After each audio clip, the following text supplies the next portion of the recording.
कन्हैया कुमार। चंद दिन पहले इस नाम को जेएनयू के बाहर कम लोग जानते थे, लेकिन आज पूरे देश में देशद्रोह के आरोपी कन्हैया कुमार की चर्चा हो रही है।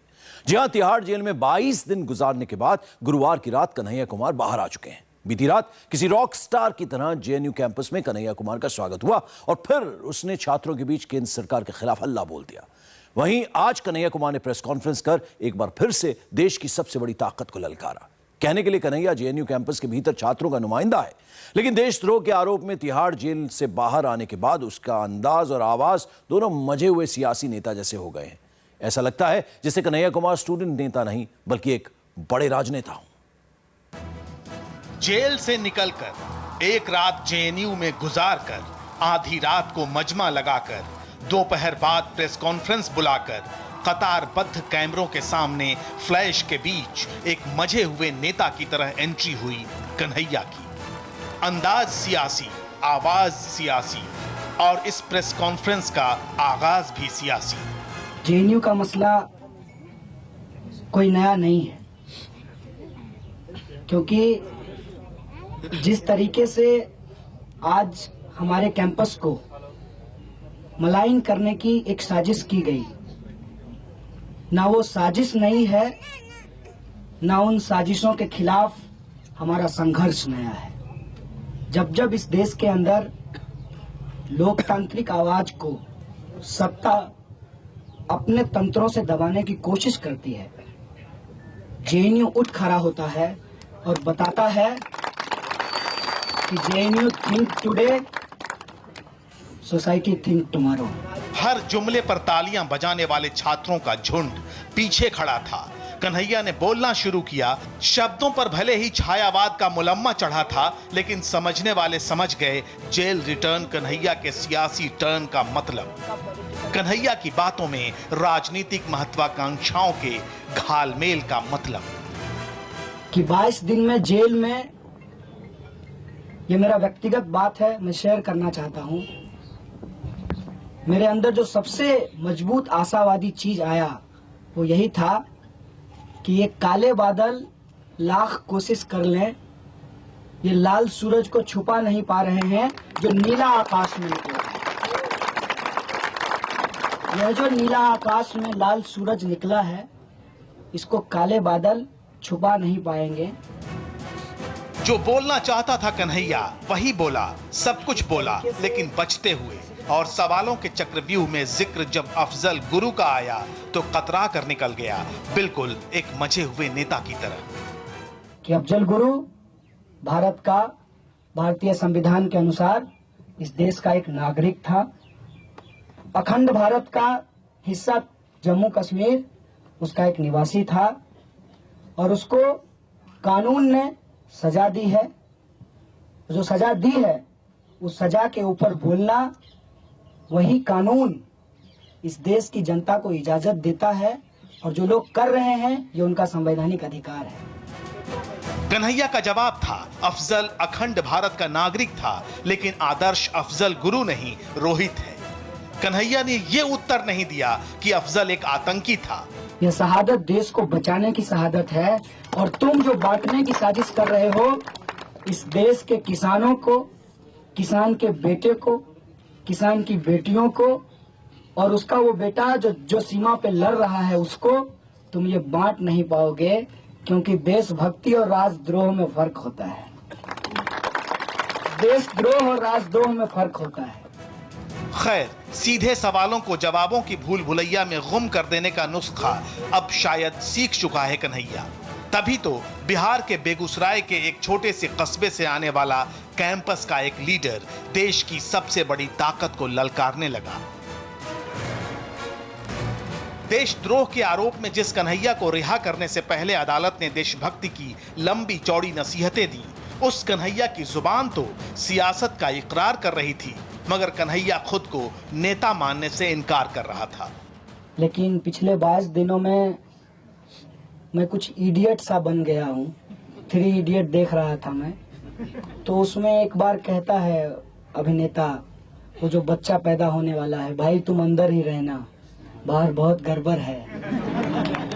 तो पहली बात मैं आपको स्पष्ट कर दूं कि मैं नेता नहीं हूँ, मैं एक विद्यार्थी हूँ।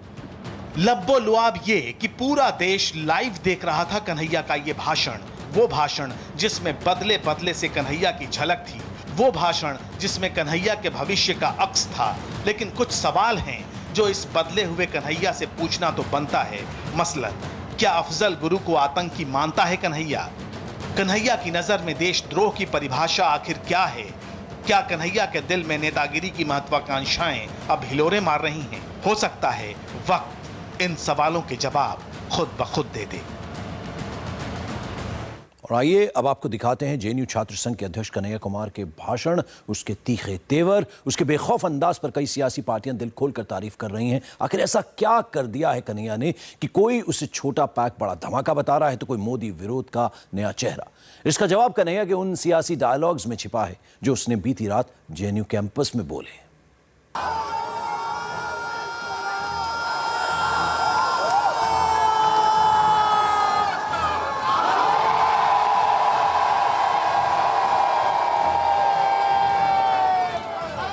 नारा पुराना था लेकिन तेवर बिल्कुल जुदा। आवाज दो की इस लंबी तान के साथ कन्हैया ने अपना इरादा जाहिर कर दिया था। हजारों छात्रों की हुंकार से जेएनयू कैंपस का तापमान चढ़ा हुआ था। तिहाड़ से लौटा कन्हैया जैसे जेएनयू की आवाज बन गया था।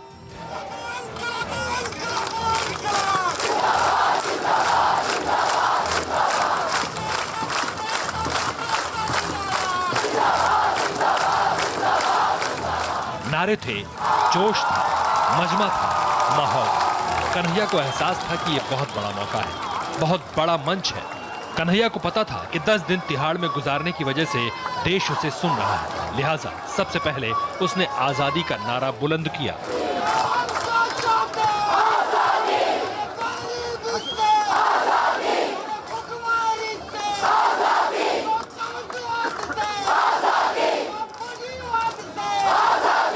आजादी के कुछ ऐसे ही नारों ने कन्हैया को देशद्रोह का आरोपी बनाया था, पुलिस और कचहरी के चक्कर में धकेला था।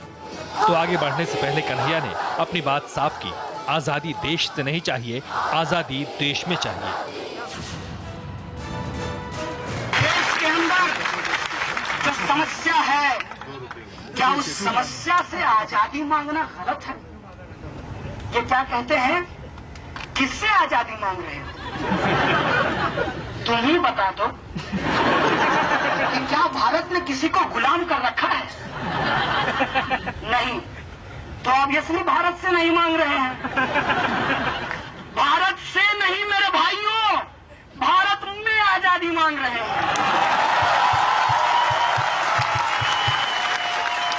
तालियों की गड़गड़ाहट थी, नारों का शोर था और कन्हैया के निशाने पर था उसकी विचारधारा का हर विरोधी। खास बात यह थी कि जिस एबीवीपी से लड़कर कन्हैया का वजूद बना, उसी संगठन को जेल से लौटने के बाद कन्हैया ने विरोध लायक भी नहीं समझा। विपक्ष के नेता की तरह टारगेट पर सीधे प्रधानमंत्री नरेंद्र मोदी थे। माननीय प्रधानमंत्री जी कह रहे थे, स्टालिन और क्रुश्चेव की बात कर रहे थे। मेरी इच्छा हुई कि मैं टीवी में घुस जाऊं और उनका सूट पकड़ कर कहूं, मोदी जी थोड़ी हिटलर की भी बात कर लीजिए।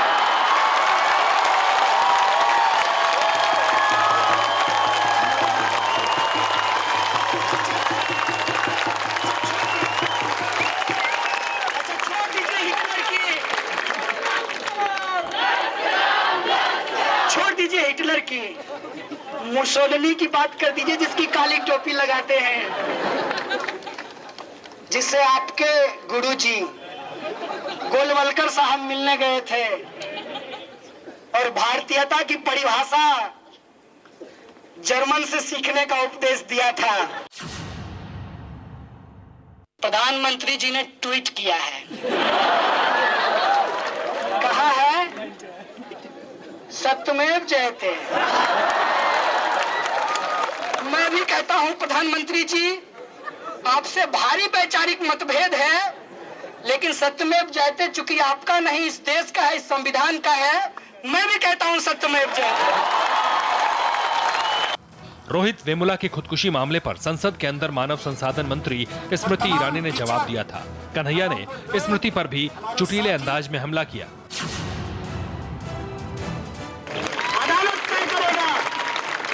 अदालत तय करेगा कि क्या देशद्रोह है और क्या देशभक्ति है। यह तय मैडम स्मृति ईरानी नहीं तय करेंगी, क्योंकि हम उनके बच्चे नहीं।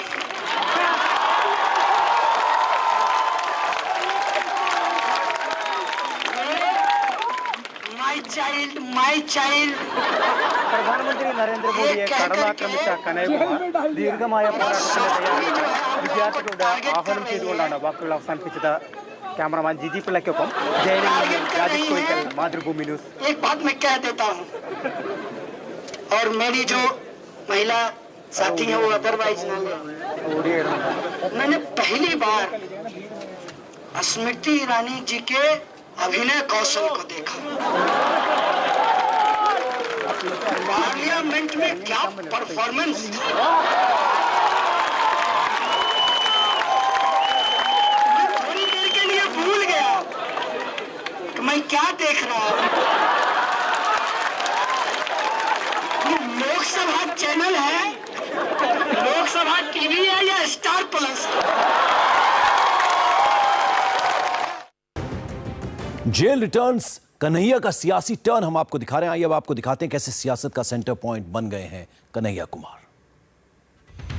ये बात साबित होती है कन्हैया जी के भाषण से, जो उन पर देशद्रोह का आरोप लगा रहे हैं उनकी तुलना में ज्यादा देशभक्त हुआ। बंगाल के अंदर जितने भी लेफ्ट के सक्रिय कार्यकर्ता हैं वो सब भाग लेंगे कन्हैया सहित। सुना आपने, ये देश के दिग्गज नेताओं के बोल है उस कन्हैया के लिए जो सिर्फ एक यूनिवर्सिटी की स्टूडेंट यूनियन का प्रेसिडेंट है, लेकिन तिहाड़ जेल से वापस लौटते ही कन्हैया के पक्ष में खड़ा दिखने लगा एक सियासी खेमा। वो खेमा जिसमें मोदी विरोधी बड़े चेहरे हैं। उन चेहरों को अचानक 27 साल के इस लड़के में भविष्य का नेता दिखने लगा है।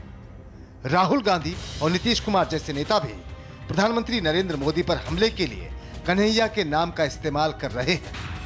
2019 तक इनका टेनियर है, तो फिर सब्जबाग दिखा रहे। तो इस तरह का जहां वातावरण हो, वैसी स्थिति में जो एक असंतोष पनप रहा पूरे देश में, उसको दबाने के लिए अब ये नया सगुफा इन्होंने देशभक्ति का छोड़ा। और ये बात साबित होती है कन्हैया जी के भाषण से, जो उन पर देशद्रोह का आरोप लगा रहे हैं उनकी तुलना में ज्यादा देशभक्त हुआ। ये नहीं कह सकते हैं कि मुझे दुख हुआ है कि रोहित वेमुला ने आत्महत्या की। पार्लियामेंट में ये एक सेकंड के लिए उन्होंने उसको समय नहीं दिया। कन्हैया को एक सेकंड समय नहीं दिया, क्योंकि प्रधानमंत्री सोचते हैं कि हिंदुस्तान जो सवाल पूछ रहा है, जो हमारे विद्यार्थी स्टूडेंट सवाल पूछ रहे हैं,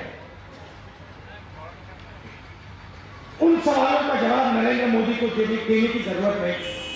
जमानत मिलने के बाद लेफ्ट पार्टियों में भी कन्हैया की भारी डिमांड है। सीपीएम महासचिव सीताराम येचुरी ने तो ये तक ऐलान कर दिया कि कन्हैया पश्चिम बंगाल चुनाव में लेफ्ट पार्टियों का स्टार प्रचारक होगा।